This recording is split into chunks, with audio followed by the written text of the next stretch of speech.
So, ngayon yung dahil renovation nga ito, dudugtungan yan, kaya kailangan siyang bakbakin itong slab para lumabas yung mga bakal.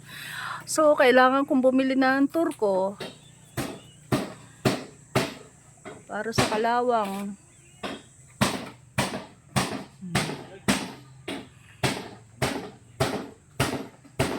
Yan na.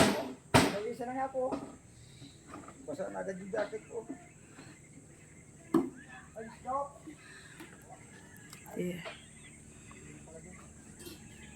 Yan. O, tinakpan nila ito dito para hindi tamaan. Matalsikan, mabasag yung salamin.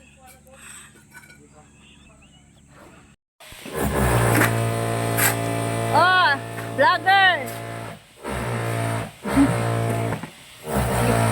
Forma ka dyan. Pumorma nga, oh.